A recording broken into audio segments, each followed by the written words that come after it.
Hello everyone, my name is Pinki Agarwal. मैंने आपको बताया ही था कि मैंने 25 अगस्त को सीएस एग्जीक्यूटिव कंप्लीट किया है एंड ऑल पेपर्स में मेरा 60+ आया था।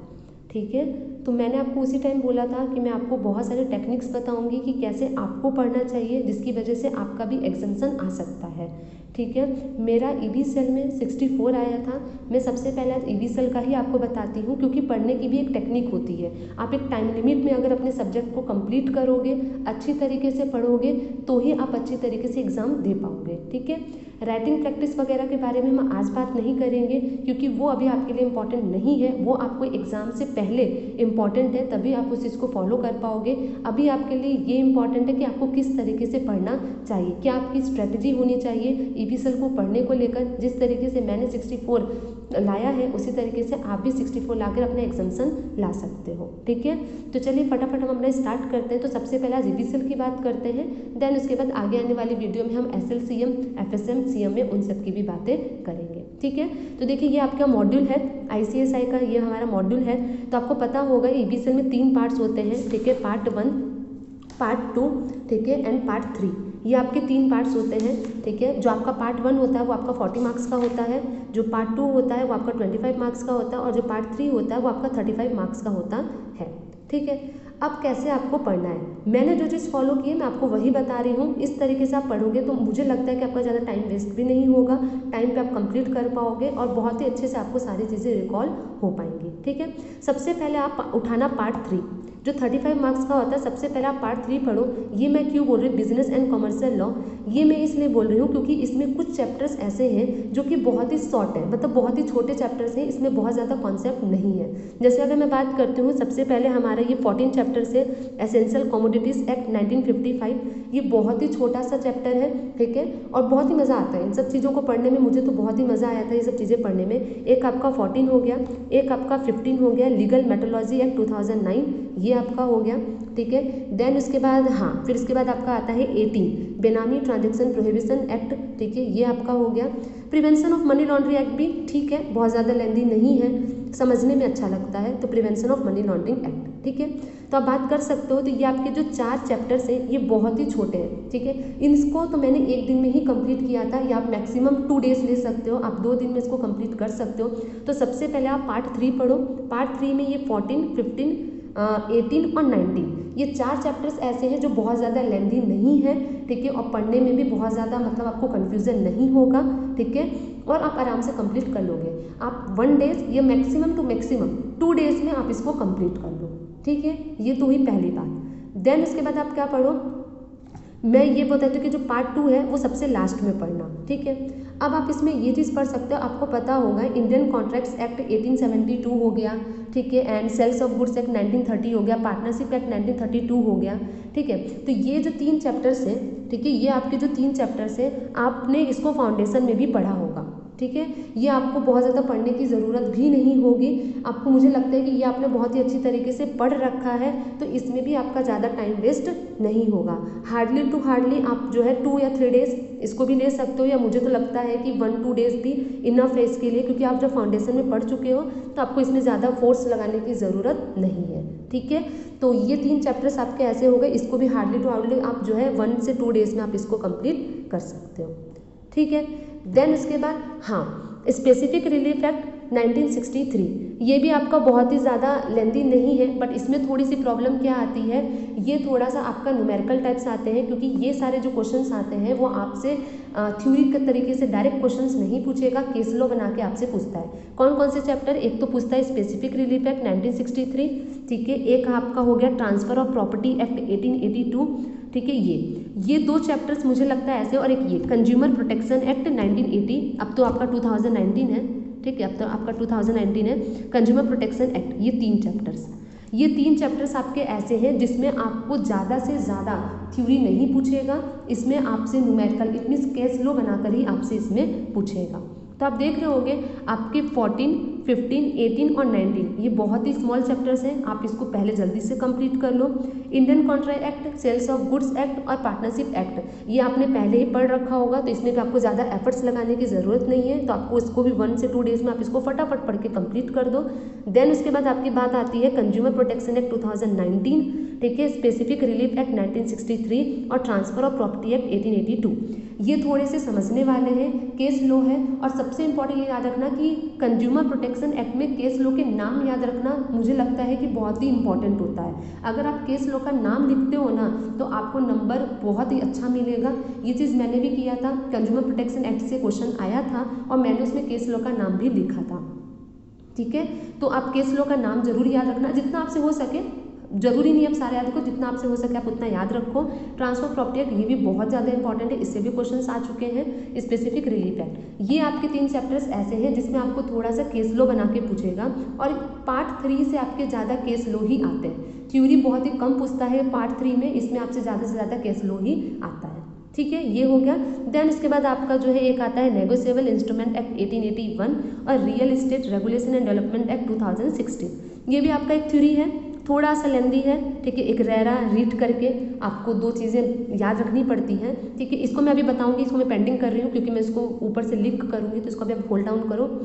नेगोशिएबल इंस्ट्रूमेंट एक्ट 1881 ये बहुत लेंदी पड़ता है। ठीक है, और ये इंपॉर्टेंट भी बहुत ज़्यादा है, इससे भी आपका केस लॉ बनता है। ठीक है, इससे भी आपका केस लॉ बनता है। इसमें आपका कोई केस स्टडी का नाम याद रखने की कोई ज़रूरत नहीं है, इसमें है ही नहीं। ठीक है, तो इसमें ऐसा कुछ नहीं होता। आपको कॉन्सेप्ट इसमें सबसे ज़्यादा इंपॉर्टेंट है, इसमें आप कॉन्सेप्ट समझो। ठीक है, तो अगर आप जितना ज़्यादा इसमें कॉन्सेप्ट समझोगे, इससे भी क्वेश्चंस पूछे जाते हैं, तो ये भी आपके लिए बहुत ज़्यादा इंपॉर्टेंट है। ठीक है, तो सबसे ज़्यादा मुझे जो लगता है इन सारे चैप्टर्स में जो सबसे ज़्यादा इंपॉर्टेंट है वो है कंज्यूमर प्रोटेक्शन वाला, ट्रांसफर ऑफ प्रॉपर्टी एक्ट। ठीक है, और कुछ क्वेश्चंस आपका बेनामी से भी पूछा जाता है, प्रिवेंशन ऑफ मनी लॉन्ड्रिंग से भी पूछे जाते हैं। नेगोशिएबल इंस्ट्रूमेंट एक्ट ये बहुत ही ज़्यादा इंपॉर्टेंट है। ठीक है, तो ये कुछ चैप्टर्स हैं जो आपके लिए बहुत ज़्यादा इंपॉर्टेंट है। बट ये याद रखना कि पार्ट 3 को आप इस तरीके से कॉन्सेप्ट समझना, इसको याद करने की कोशिश मत करना, क्योंकि इसमें आपसे केस लॉ पूछे जाएंगे, क्वेश्चंस बनाए जाएंगे, आप उसको देखो। ठीक है, तो ये हो गई आपकी पार्ट 3 की बात। ठीक है, फिर उसके बाद हम आते हैं पार्ट 1 पे। ठीक है, पार्ट 1 आपका 40 मार्क्स का होता है, जिसमें आपके 11 चैप्टर्स होते हैं। ठीक है, आपके 11 चैप्टर्स हैं। RBI, ये भी आपको बहुत ज़्यादा एफर्ट्स लगाने की ज़रूरत नहीं है, क्योंकि RBI आप बहुत पहले से पढ़ रहे होंगे, 11th-12th में भी आपने RBI पढ़ा होगा, तो RBI ठीक है, नॉर्मल है। ठीक है, हाँ, फेमा ये बहुत इंपॉर्टेंट चैप्टर है। ठीक है, बहुत इंपॉर्टेंट चैप्टर है। फेमा से आपसे ज़रूर क्वेश्चन पूछा जाता है, इससे आप बहुत अच्छे से पढ़ के जाना, ये बहुत ज़्यादा इंपॉर्टेंट है। हार्डली अगर आप एक सब चैप्टर को अगर एक दिन भी बहुत अच्छे से दे रहे हो ना, आपका एक दिन में ये कंप्लीट हो जाना है। आपको बहुत ज़्यादा टाइम देने की ज़रूरत नहीं पड़ेगी अगर आप मन से एक दिन में अच्छे से कॉन्सेप्ट समझ के करोगे, क्योंकि ये बहुत ज़्यादा इंपॉर्टेंट है फेमा। ठीक है, उसके बाद आपका आता है foreign exchange transactions and compliances आते हैं, ये फेमा के ही अंदर में आ जाता है। ठीक है, उसके बाद आता है फॉरेन कॉन्ट्रीब्यूशन रेगुलेशन एक्ट 2010, ये बहुत आपका लेंथी नहीं है। ठीक है, बहुत ही नॉर्मल है। FDI आपको पता ही होगा, FDI बहुत इंपॉर्टेंट है। FDI और ODI ये आप साथ में पढ़ना। ठीक है, इसको जब भी पढ़ो इन दोनों को साथ में पढ़ो, क्योंकि FDI और ODI ये एक दूसरे से लिंक होता है। आप इन दोनों को साथ में पढ़ना। जब आप पहले FDI करोगे तो देन इसके बाद आप कुछ और कंप्लीट मत करना, आप डायरेक्टली जो है ODI करना। तो FDI ODI इन दोनों को साथ में पढ़ो, और फॉरेन कॉन्ट्रीब्यूशन और RBI इन सबको भी आप साथ में पढ़ सकते हो। ठीक है, लिबरलाइज्ड रेमिटेंस स्कीम ये कोई दिक्कत नहीं है, ये आपके फेमा का ही अंदर में आ जाता है। ठीक है, आप देख रहे हो आपका चैप्टर बच जा रहा है। ठीक है, आपको लग रहा होगा अरे यार इतना ज़्यादा है, इतना ज़्यादा नहीं है। आपका जो 2 है 3 है, ठीक है, और आपका जो 7 चैप्टर है ये तीनों एक ही है। ये आप एक पढ़ोगे आपका ये तीनों में कवर हो जाएगा। ठीक है, ECB हाँ ये बहुत इंपॉर्टेंट है। एक्सटर्नल कॉमर्शियल बोरिंग्स भी आपके लिए बहुत ज़्यादा इंपॉर्टेंट है, इससे क्वेश्चंस बहुत पूछे गए थे जून 22 में, तो इसको भी आप जरूर देखना। Foreign trade policy and procedure नन इतना इंपॉर्टेंट नहीं है, पूछे जाते हैं क्वेश्चंस, बट ना आपको पढ़ने में इतनी प्रॉब्लम आएगी, और बहुत ही सिंपल है, बहुत ज़्यादा लेंथी चैप्टर भी नहीं है, तो ठीक है, ठीक ठाक है ये।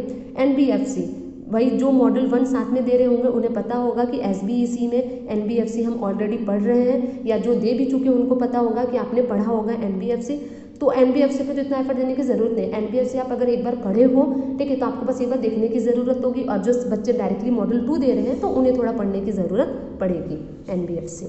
ठीक है, फिर बात करते हैं 11 की स्पेशल इकोनॉमिक जोन्स एक्ट 2005। हाँ, ये भी आपसे क्वेश्चन पूछे जाते हैं। ठीक है, ये क्वेश्चन भी आपसे पूछा जाएगा। तो अगर पार्ट 1 की बात करें तो सबसे ज़्यादा आप फोकस करना अपने फेमा पे, फेमा सबसे ज़्यादा आपके लिए इंपॉर्टेंट है। FDI ये इंपॉर्टेंट है। ECB एक्सटर्नल कॉमर्शियल बोरिंग ये आपके लिए बहुत ज़्यादा इंपॉर्टेंट है, और स्पेशल इकोनॉमिक जोन से आपसे नॉर्मली 1-2 क्वेश्चन थ्योरी का पूछ लेता है। ठीक है, तो ये आपके लिए बहुत ज़्यादा इंपॉर्टेंट होगा। ठीक है, देन इसके बाद हम बात करते हैं अपने लास्ट पार्ट की, जो कि हमारा पार्ट 2 है, कंपटीशन लॉ का, जो 25 मार्क्स का होता है।